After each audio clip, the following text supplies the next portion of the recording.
천재 앞에서 주눅들지 말라. 가스보일러에 사용되는 환풍기 부품 등을 생산하는 종업원 50여 명의 중소업체 파워텍. 이 회사가 2000년 1월 리타워 인베스트먼트사의 경영권이 넘어갔다. 리타워 인베스트먼트사의 회장은 불과 31살인 미국가 한인 최유신 회장.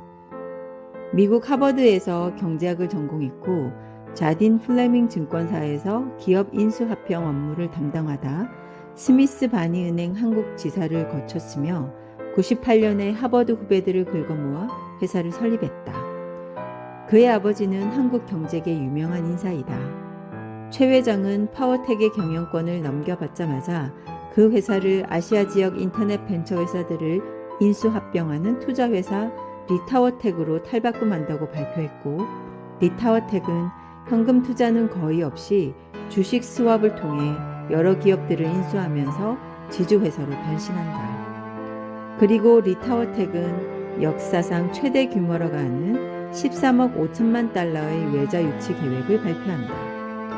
2000년 7월 21일 13억 5천만 달러가 해외에서 들어왔지만 그 돈은 불과 3시간 만에 다시 해외로 빠져나갔다. 그 자금은 하루 0.3% 이자를 주기로 하고 3시간 빌린 초단기 외화 자금이었다. 어쨌든 리타워텍의 주가는 2000년 1월 4일 2415원에서 35일 연속 상한가라는 기록을 세우면서 5월 18일에는 36만 2천 원에 달하게 된다. 누군가 떼돈을 긁어모았다는 말이다. 주가는 얼마 후 곤두박질 쳤고 2001년 금감원에서 검찰에 수사 의뢰하고 어쩌고 하였지만 주목할 만한 특별한 일은 일어나지 않았다. 나는 리타워텍 관련 기사를 보면서 참 대단한 천재들이라는 생각을 떨칠 수 없었다. 무엇보다도 나는 죽었다 깨나도 1조 5천억 원에 달하는 외화를 3시간 동안 빌리는 방법은 생각하지 못한다. 게다가 사전에 리타워텍은 국내 최대의 법무법인 김앤장 법률사무소를 통해 재경부에 그러한 해외 투자 계획을 설명하며 적법 여부를 묻는 공문을 보냈었고, 재경부 관계자는 검토 결과 하자가 없어 적법하다는 회신을 보냈다고 한다. 치밀하다. 천재들이다. 물론 상투를 쥔 개미들은 엄청난 피박을 썼다. 불쌍한 개미들. 경향신문 2000년 2월 22일자에는 사이버 투자왕 대박 박정윤이라는 제목의 기사가 실렸는데 요약하면 아래와 같다. 5살 때 10만짜리까지 암산해 수학 신동이란 소리를 들었다. 초등학생 때 아파트 평당 가격을 계산했다. 삼수를 하던 때 서울 강남의 아파트 값이 평당 1천만 원까지 폭등하자 부모님에게 아파트를 빨리 팔아야 한다고 권하기도 했다. 예상은 적중했다. 2년 뒤에 아파트 값이 평당 600만 원으로 하락했고 IMF가 닥치자 절반으로 뚝 떨어졌다. 아파트를 600만 원에 처분한 부모님은 아들의 말에 귀 기울이지 않은 것을 못내 아쉬워했다. 2191%, 2057%, 99년 4월 15일 1, 2회 한화증권 주최 사이버 투자대회 대학 부문에서 그가 올린 경이적인 수익률이다. 1천만 원의 종잣돈으로 사이버 매매를 통한 실전 투자를 해 2억여 원을, 660만 원을 투자해 1억 4천여만 원을 벌었다. 지난 1월 증권 사이트 세르파 주최 밀레니엄 증권 수익률 게임에서는 1천만 원 모의 투자를 해 1823%의 수익률을 올렸다. 대학생이 된 뒤 수학 강사 자리를 얻어 1년 만에 1천만 원의 시드머니를 마련하였을 때 공모주를 중심으로 투자했다. 1천만 원은 3년 만에 무려 1억 5천만 원으로 불어났다. 그런데 IMF가 닥쳤다.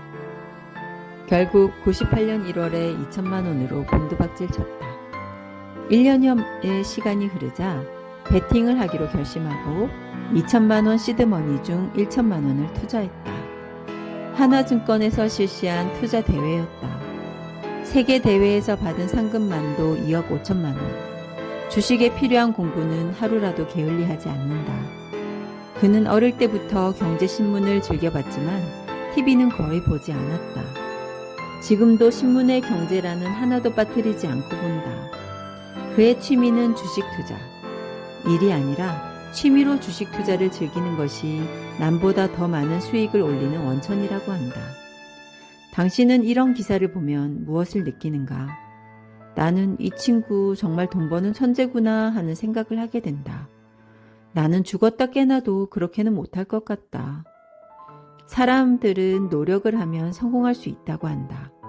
그러면서 발명왕 에디슨이 천재는 99%의 노력과 1%의 영감으로 이루어진다고 말했으며 괴테는 천재라는 것은 노력의 발명이라고 하였음이 근거로 제시된다.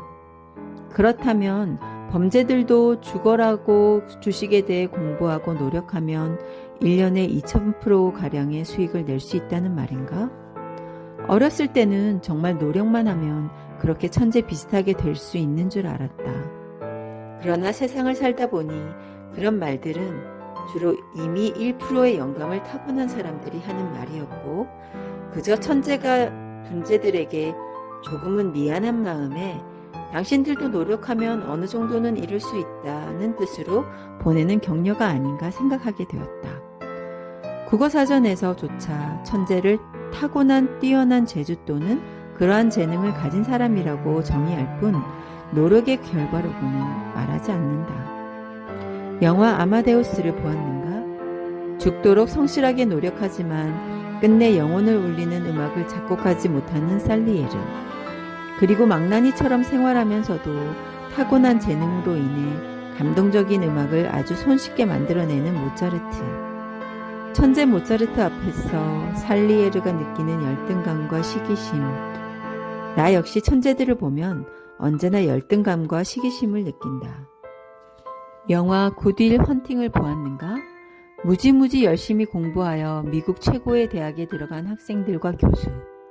반대로 학교도 제대로 다니지 못한 청소부이지만 타고난 천재성 때문에 공부를 안 해도 어려운 수학 문제를 푸는 윌 헌팅. 학생들과 교수는 그 천재 청소부에게 무엇을 느꼈을까? 시기심, 열등감 등이 복합적으로 작용하면서 좌절도 느끼지 않았을까? 모파상의 스승 플로베르는 천재, 칭찬할 필요가 없다. 그는 일종의 정신병자이다. 라고 혹평했지만 누가 뭐래도 천재는 우리들에게 부러움의 대상이 아닐 수 없다. 미국 국립보건원 과학자들은 천재 아동 200명과 보통 어린이의 DNA를 분석해 중요한 차이를 발견하고 천재성을 결정하는 유전자를 찾아냈다고까지 하는데 왜 나에게는 그런 유전자가 없다는 말인가? 천재 같은 사람들을 보았을 때 나는 나, 너는 너라고 생각하며 살 수도 있겠지만 불행하게도 우리는 시기심도 있고 사촌이 땅을 사면 배가 아프기도 하다. 특히 천재가 저 먼 나라에 있다면 그저 찬사나 보낼지 모르지만 그런 사람이 주변에 있다 보면 우리는 자신이 보잘것없는 듯한 느낌에 빠지고 만다. 왜 나는 이 사람처럼 되지 못하고 저 사람처럼 하지 못할까 하는 질문을 던지면서 말이다. 그래서 공상의 세계에서는 우리가 천재가 되고 은행도 털고 슈퍼맨도 되고 억만장자도 되고 투명인간도 되어 이 세상을 누비고 다닌다. 일확천금을 꿈꾸며 그 돈으로 뭘 하겠다는 상상의 날에는 끝없이 펼쳐진다. 그래서 공상은 즐겁다. 시간 가는 줄 모른다. 그리고 그 공상에서 깨어나면 현실이 싫어진다. 내가 그랬다. 그러나 실망하지 말라. 돈은 1%의 영감을 타고난 천재만 벌 수 있는 것이 아니다. 카드 5장을 쥐고 하는 포커판에서 나올 수 있는 카드패는 259만 8,960개 종류가 있다고 한다. 즉, 최고의 카드패를 쥘 사람은 약 260만 명 중에 한 명이다. 하지만 포커에서 그런 카드패를 갖고 있지 않아도 당신은 이길 수 있다. 그저 포커 게임에 참석한 사람들보다 조금 더 좋은 패를 갖고 있으면 된다. 그러므로 최고의 카드를 받은 잘난 사람들은 무시해라. 그들의 포커판에는 비슷한 사람들이 몰려있다. 핵심은 천재들의 이야기에 주눅들 필요가 없다는 것이다. 돈을 번다는 것은 다른 보통 사람들과의 게임이지 당신보다 크게 잘난 사람들과의 게임이 아니다. 예컨대 당신이 보통 사람이라면 하버드를 수석으로 나온 사람과 경쟁하게 될 까닭은 없지 않은가? 오히려 그 사람 주변에 더 무서운 경쟁자들이 있기 마련이다. 게다가 이른바 공부 잘하고 머리 좋다는 사람들은 거의 다 학교나 연구소 혹은 법조계나 의료계 또는 유명 기업들에 있다. 이 얼마나 기쁜 사실이냐. 서울대 이공계 수석 입학생들의 80% 이상은 나중에 교수가 되어 있었다는 보고서도 있다. 이 역시 범죄들에게는 너무나도 다행한 일 아닌가? 당신이 보통 사람이라면 교수나 의사 혹은 변호사와 경쟁할 까닭은 없지 않은가? 부자가 되는 데는 신이 내린 어떤 재능이 필요한 것도 아니고 학벌도 배경도 자격증도 큰 도움이 안 된다. 부자가 되는 길을 걷고자 한다면 그것을 빨리 깨달아야 한다. 결국 그것은 다른 보통 사람들과의 게임일 뿐이다. 보통 사람들과의 게임이기에 그렇게 어려운 것이 아니다. 그저 우리는 우리가 속한 분야에서 다른 보통 사람들과 경쟁하여 이기면 되는 것일 뿐이다. 그들이 놀 때 놀지 말고, 그들이 잠잘 때 잠을 덜 자고, 그들이 쓸 때 덜 씀으로써 목돈을 준비하고 기회를 찾으면 된다. 게다가 그렇게 노력하는 자가 성공할 수밖에 없는 분명한 이유가 있다. 정신 차리고 내 말을 새겨들어라. 보통 사람들은 학벌이나 배경이나 자본이 있어야 성공할 수 있다고 믿는다. 즉, 학벌이나 배경, 자본 등이 없는 보통 사람들은 자기들에게 그런 것이 없으므로 노력하여 보았자 무의미하다고 믿고 아예 노력을 포기하고 만다. 현재의 위치에서 미래를 미리 계산하여 보고 미리 포기하는 그런 사람들이 당신 주변 사람들이며 그들은 그저 일확천금을 꿈꾸면서 연예인이나 정치인, 스포츠 선수들, 컴퓨터 게임, 채팅, 명품 브랜드, 경마 등에 무지 관심이 많다. 당신이 하는 게임은 바로 그런 사람들과 하는 것이다. 기억하라. 이건 역시 당신에게는 춤을 추고 싶을 정도로 너무나도 기쁘고 다행한 사실이라는 것을. 이것은 마치 전쟁터에서 당신의 적군이 더 이상 싸울 생각을 갖지 않고 총을 내려놓은 것이나 마찬가지다.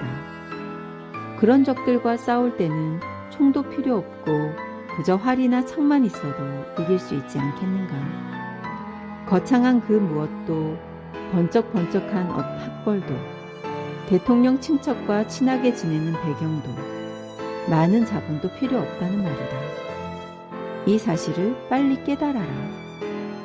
미래의 결단, 자본주의 이후의 사회 등으로 우리에게 잘 알려진 미국 미래학의 거두 피터 드래커 역시 높은 성과를 올리는 생산적인 사람, 끊임없이 혁신을 꾀하면서 계속 발전하는 사람, 다른 사람에게 영향을 미치는 비중 있는 사람, 그런 사람이 되는 길은 오직 지속적인 관리와 노력밖에 없다고 말한다.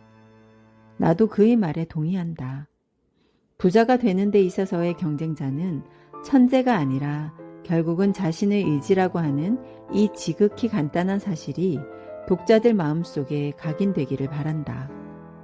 추신. 엄청난 부자들의 신화 같은 이야기에 초라해야 할 필요도 없다. 특히 암흑의 경쟁자가 보유하고 있는 주식 총액이 얼마라는 등의 기사는 전혀 믿을 것이 못 된다. 회사의 경영권을 유지하려면 일정 수의 주식은 계속 보유하고 있어야 하고 그것을 팔아버린다면 경영권을 잃게 된다. 즉, 환전성이 약하다. 게다가 주식 가격이 정찰가로 매겨져 있는 것도 아니다. 비상장 회사 주식인 경우에는 그 가치를 자기 마음대로 부풀릴 수 있다. 예를 들어 내가 어떤 미공개 회사의 주식을 많이 갖고 있다고 치자. 그리고 이 회사의 미래 가치를 5천억 원이 된다고 뻥을 튀기면 내 재산은 졸지에 수천억 원도 되고 1조 원도 되게 된다. 그러나 미래 가치라는 것은 순전히 말 만들기 나름이다. 시장에서 평가받지 않은 주식의 가치는 아무도 모르며 그것마저도 현금화되기 전까지는 실제 총액을 모른다. 2022 대부분의 보통 사람들은 부동산이나 주식, 가상화폐에 대해 모른다. 그래서인지 그쪽으로 떼돈을 번 사람이 있다고 하면 귀를 쫑긋거리고 관심을 갖는다. 문제는 자기 학습을 통해 배우려고 하는 게 아니라 떼돈을 벌었다는 사람들의 투자 조언을 우선시하면서 따라하려고 한다는 데 있다. 대원칙. 자기가 얼마나 부자인지 보여주려고 과시하는 연놈들은 절대 믿지 마라. 부동산 고수로 알려진 연놈이 임장 비용으로 수십 수백만 원 내라고 하는가? 그 연놈이 당신 돈으로 부자 되고 싶어 하는 거다.